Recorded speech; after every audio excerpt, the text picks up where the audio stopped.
I pleaded with him, urging him to never cease, a genuine tale of betrayal. From the outside, my life in the suburbs appeared to be a flawless tale, a life that sparked admiration in the hearts of many. In a magnificent abode, we found ourselves surrounded by lush greenery and a meticulously cared-for lawn, where the shimmering pool glistened invitingly beneath the gentle embrace of the sun.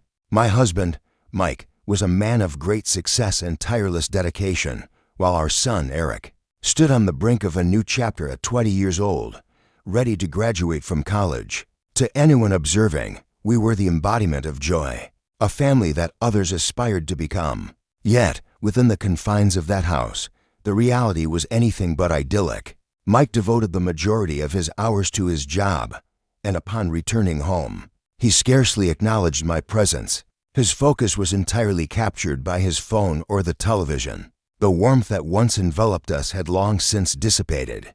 The man who once embraced me now scarcely casts a glance my way. As the days passed, the quiet between us deepened, enveloping our lives like a stubborn mist, leaving me to grapple with the sensation of being unseen within the confines of my own marriage, isolated in an existence that ought to have brimmed with richness.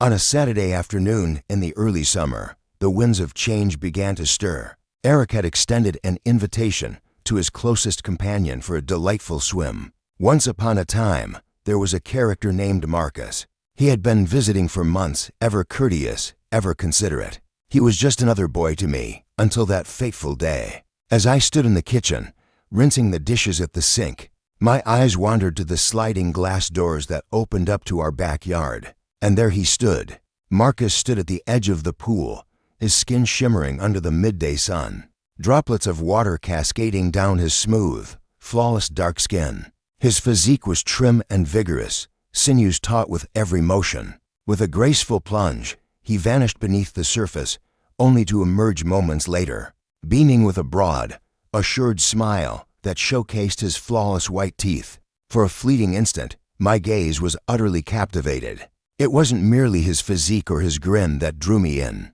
There was an intangible quality that captivated me. The manner in which he presented himself, his unwavering assurance, his comfort, so unlike Mike's remote, fatigued demeanor. A peculiar feeling awakened within me, a sensation long forgotten, one I hadn't experienced in many years. I compelled myself to return to the dishes, yet my hands quivered ever so slightly, and my thoughts, they persistently drifted back to Marcus.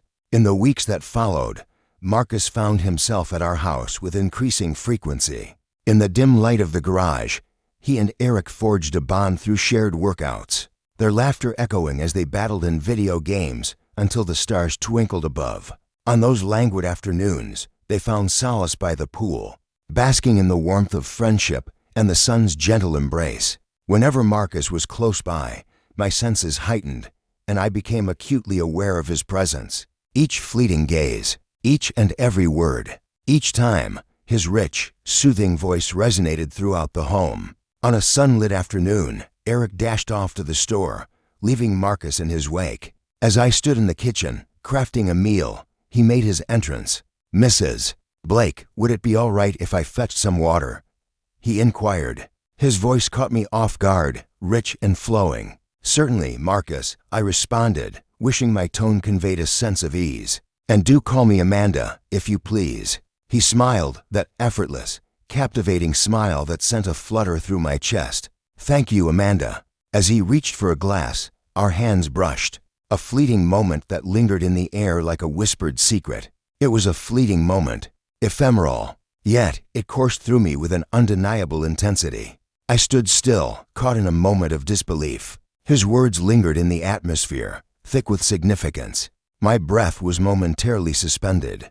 I felt the pull to turn back, yet deep down, I understood the wisest choice was to step away, speak a word to bring this to a close. Yet, I chose not to. I found myself completely still, attracted to him as a moth is to a flickering flame. Just as I was about to say something, Eric stepped through the door. The spell was shattered. Marcus straightened up, a familiar smile gracing his face once more. "Thank you for dinner, Mrs. Blake," he said, before departing with Eric. Yet his words remained echoing in the silence. and thus was the blaze he had sparked within me. The days that came after wove into a tapestry of indistinct moments, secretive looks exchanged, ephemeral caresses. In the kitchen, our hands moved swiftly, intertwined in a dance neither of us dared to break away from. As we brushed past each other in the hallway, our arms barely touching, a thrill coursed through me, igniting a cascade of shivers along my spine. I found myself treading a perilous path, and the harder I fought against it, the deeper I felt the pull towards him. On a serene afternoon, Eric found himself out and about, tending to his errands. Marcus lingered in the shadows. As I lounged on the patio, savoring my iced tea, he made his entrance, joining me in the warm embrace of the afternoon. "Do you mind if I take a seat?" he inquired. "Certainly not," I responded. For a moment, we lingered in quietude, the sweet melody of birdsong intertwined with the faint murmur of traffic, creating a tapestry of sound that enveloped us. And then he began to weave his words. "There's a change in you these days. Is everything all right?" I paused, caught in a moment of uncertainty. There's a whirlwind of thoughts swirling around in my head. "If there's anything I can offer." His voice faded into the air, yet the meaning lingered unmistakably. As I gazed upon him, truly gazed, a profound change stirred within me. It had evolved beyond mere attraction. It was a deep yearning, a longing to embrace the essence of life once more. The night it unfolded was destined to be. In the heart of the city, Mike and Eric found themselves immersed in the excitement of a baseball game. In the stillness of the house, an unusual hush enveloped every corner, a stillness that invites your mind to meander into perilous realms. Marcus chose to linger in the shadows, asserting that the world of baseball held no allure for him. I had not given it a second thought.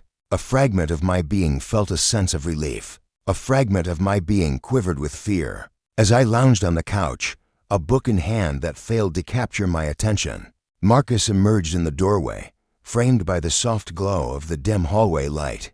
"Do you mind if I join you?" he inquired. "Indeed," I murmured softly. He took a seat next to me, nearer than we have ever been. The atmosphere surrounding us was charged with an electric intensity. "You appear to be a bit on edge," he remarked gently. "I'm doing well," I deceived myself. With a gentle motion, he extended his hand and lifted the book from my grasp, placing it aside with care. "Amanda, there's no need for masks between us." The sound of my name on his lips, devoid of any formalities, sent a shiver coursing down my spine. I turned to face him, my determination faltering beneath the intensity of his stare. "I cannot," I whispered. "You can," he replied, his voice calm and unwavering. "I'm certain you sense it as well." In that fleeting instant, my thoughts came to a halt, ceased to fret. I leaned in, and he met me halfway. When our lips met, it felt as if a great flood had been unleashed. Weeks of hidden longing surged within us, overwhelming all else in their wake. His hands, a blend of strength and tenderness, cradled my face, drawing me nearer. I surrendered to him, losing myself in the sensations he evoked within me. We transitioned from the couch to the sanctuary of my bedroom. In that very spot, I had endured countless solitary nights, pondering whether Mike even acknowledged my existence anymore. Yet, at this moment, someone took action. I swiftly pulled my hand back, wishing he hadn't caught the subtle hitch in my breath. "Apologies for that," he let out a gentle laugh. "It's all right," I whispered, a warm flush creeping across my cheeks. Once he departed the room, I lingered for a while, propped against the counter, my heart racing with anticipation. What was unfolding in my life? In the tapestry of life, I found myself as a married woman in my 40s. Yet there I stood, cheeks aflame, like a young maiden smitten by the charms of one so much younger than myself. As the moon hung high in the sky and the world around me fell into a tranquil slumber, I found myself seated by the pool, enveloped in solitude. The moonlight danced upon the water's surface, its gentle ripples reflecting the turmoil brewing within me. I attempted to persuade myself that it was nothing more than a fleeting fancy, a whimsical infatuation destined to dissolve with the passing days. Yet, within the depths of my being, I understood the truth. A connection lingered in the air, an unspoken bond that tied us together. A truth that lingers in the silence, palpable yet unvoiced, and it filled me with dread. I vowed to set those emotions aside. Once, I held the title of a wife, a mother. I had a family to safeguard. Yet, as I pledged that promise, a soft murmur in the recesses of my thoughts lingered, questioning, what if?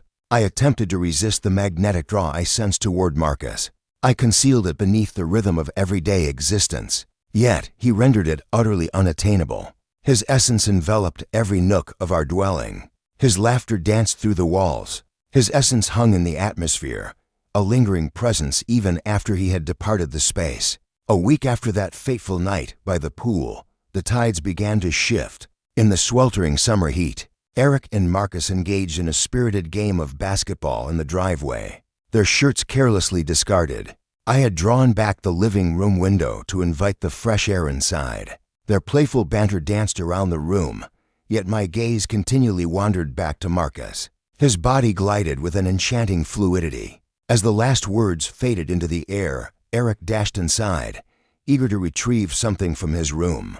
Leaving Marcus to linger on the porch, cradling a bottle of water in his hands, he noticed my gaze upon him. He wore a smile. It was more than a mere courteous grin. It was a revelation, as if he could peer directly into my soul. My heart raced, and I swiftly averted my gaze, feigning interest in the laundry cradled in my hands. What a lovely day it is, wouldn't you agree? Marcus's voice caught me off guard. He stood just outside the window now, leaning effortlessly against the frame. Indeed, it is, I responded, fighting to maintain my composure. It would be delightful for you to step outside more often, Mrs. Blake. Bask in the sunlight, he urged. His tone danced lightly, yet beneath it lay an elusive depth, a subtle mystery that I couldn't quite grasp. I'm perfectly all right here, but I appreciate your concern, I responded, mustering a smile before I turned my gaze away once more. Yet, his words lingered in my mind. It wasn't merely the words he chose, but the way he delivered them. Embrace a challenge. As the sun dipped below the horizon and the kitchen filled with the warm glow of the evening, I found myself tidying up after dinner when, like a character stepping onto the stage, Marcus reappeared in the kitchen once more. Do you require assistance?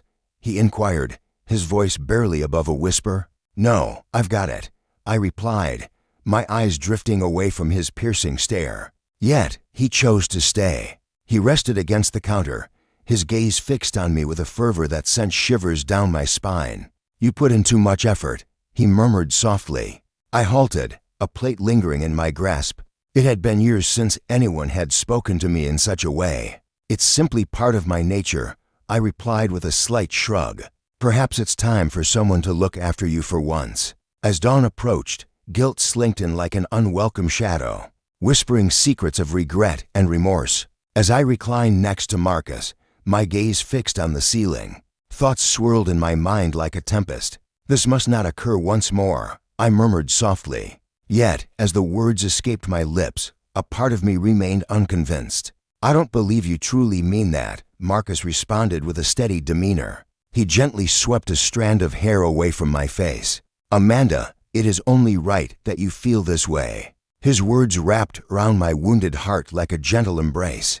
Yet the guilt had already begun to take root, lingering in the shadows. In the shadows, we nurtured our clandestine connection as the weeks unfolded, snatching fleeting instances while Eric was away, while Mike toiled into the night. The excitement of it all heightened the intensity. Yet, it also filled me with a sense of unease. The first hint of trouble appeared when Mike stumbled upon Marcus's hoodie, casually hanging over a chair. Did Marcus leave this here? He inquired. Indeed, I replied swiftly. After dinner, Mike lifted an eyebrow, a silent question hanging in the air. Yet he chose to say nothing further. Yet, I found myself deeply unsettled. How much longer could we maintain this charade before someone caught on? The response arrived more swiftly than I had anticipated. On a warm Sunday afternoon, the sun cast a gentle glow over the world. In the backyard, the sound of laughter echoed as Eric and Marcus shared a moment of joy. Mike meandered through the channels in the living room, searching for a tale to capture his attention. With a facade of calm, I arranged the table for dinner, masking the turmoil within.